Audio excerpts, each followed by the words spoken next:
Selamat sore Pak Rudi. Sebelumnya perkenalkan nama saya Harley Kristiawan.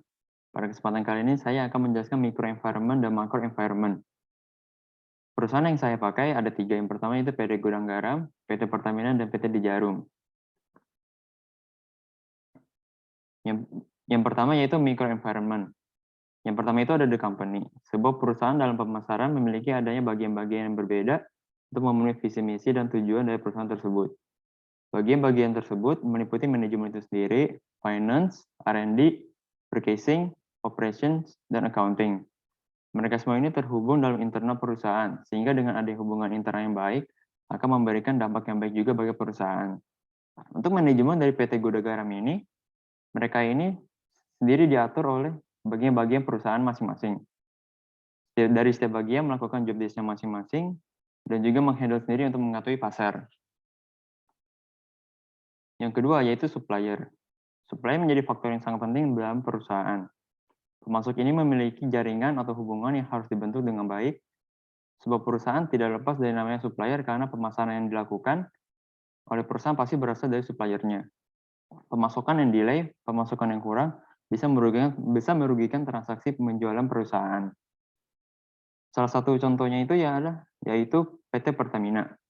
PT Pertamina ini memiliki banyak supplier, tapi salah satunya itu adalah PT Wilmar Bioenergi Indonesia. Yang ketiga itu marketing intermediaries. Sebuah perusahaan dalam menjual barang apapun memakai dengan adanya perantara. Perantara ini berfungsi untuk mempromosikan, mendistribusikan, dan menjual barang atau jasa yang ditawarkan sampai kepada konsumen. Reseller adalah salah satu yang paling banyak orang pakai sebagai sarana distributor. PT Gudang Garam memiliki beberapa anak perusahaan yang dimana yaitu PT Surya Mandistrindo. PT Surya Mandistrindo ini menjalankan distribusi dari produk-produk sigaret Gudang Garam dan ditunjuk sebagai distributor tunggal dari PT Gudang Garam. Yang keempat yaitu ada kompetitor. Pemasaran yang dilakukan oleh sebuah perusahaan tidak lepas dari namanya pesaing. Setiap perusahaan akan memberikan kepuasan terhadap pelanggan dan menerima feedback yang lebih besar dibanding dengan pesaingnya. Perusahaan pasti ada bandingan dari satu perusahaan dengan perusahaan lain dalam kategori produksi yang sama.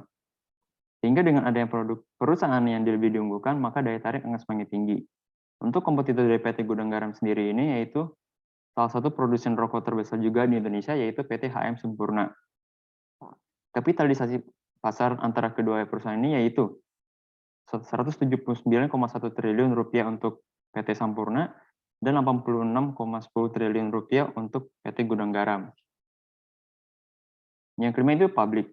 Publik atau masyarakat menjadi target yang dipasarkan oleh perusahaan. General public atau masyarakat umum, perusahaan harus memperhatikan dari sikap masyarakat agar bisa mempengaruhi pembeliannya. Untuk general public atau masyarakat umum, salah satu perusahaan yang bernama Jarum menyelenggarakan audisi umum di Jarum Beasiswa Bulu Tangkis. Dengan adanya audisi ini, masyarakat umum yang memiliki bakat dalam badminton bisa mengikutinya. Di Jarum Badminton ini juga mengajak masyarakat umum untuk mengikuti kegiatan olahraga dan juga menarik perhatian pada perusahaan tersebut. Yang keenam, yaitu customer. Customer atau pelanggan bisa dikatakan sebagai peranan yang sangat penting bagi perusahaan.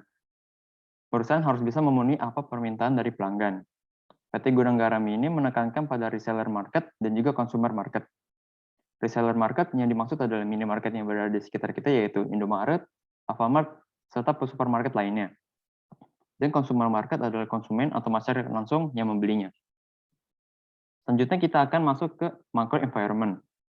Macro environment yang pertama yaitu demografik. Demografi berarti berhubungan dengan populasi penduduk. Populasi penduduk beraneka ragam dari usia, jenis kelamin, dan masih banyak lainnya. Populasi penduduk inilah yang bisa membentuk suatu pasar yang membuat perusahaan dapat menjual hasil produksi atau jasa yang ditawarkan.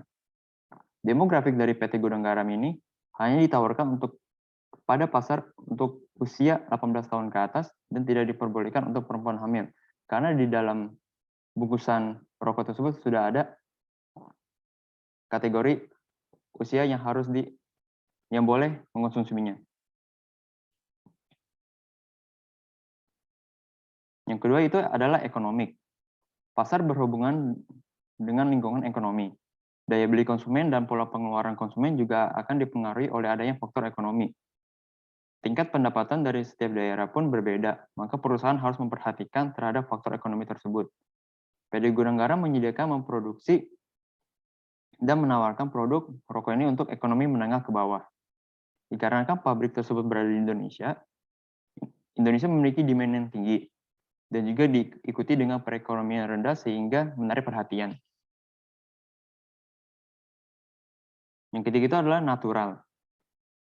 Perusahaan harus memperhatikan lingkungan alam, yaitu sumber daya alam itu sendiri. Alam sekitar ini bisa mempengaruhi pemasaran yang dilakukan oleh perusahaan. Sumber daya alam pasti dipakai oleh beberapa perusahaan dalam proses produksinya.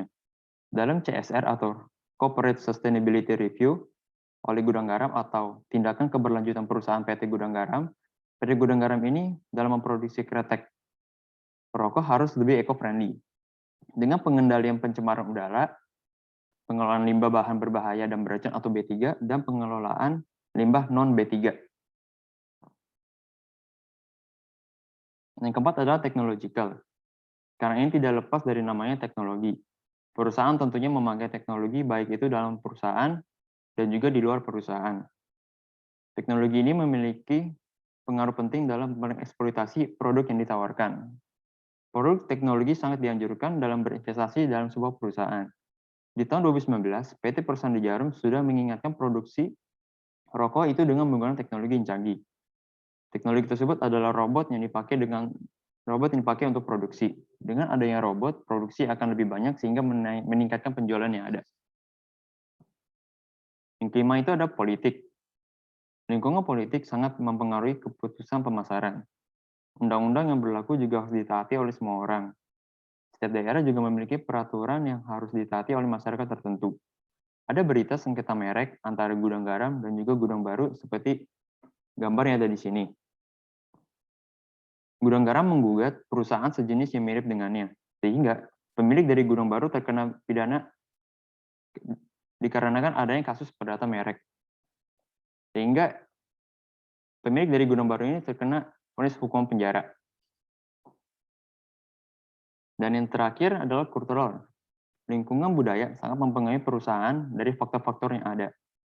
Faktor masyarakat juga mempengaruhi sebuah perusahaan. Indonesia merupakan negara dengan jumlah perokok terbanyak ketiga di dunia. Indonesia juga tidak lepas dari namanya rokok. Dan PT Gudang Garam ini adalah salah satu produsen rokok terbesar di Indonesia yang menaruhkan rokok sehingga mayoritas orang akan membeli rokok di setiap harinya. Berikut adalah referensi yang saya pakai untuk membuat tugas ini. Dan sebagai penutup, mohon maaf jika ada sekalian kata, saya ucapkan terima kasih.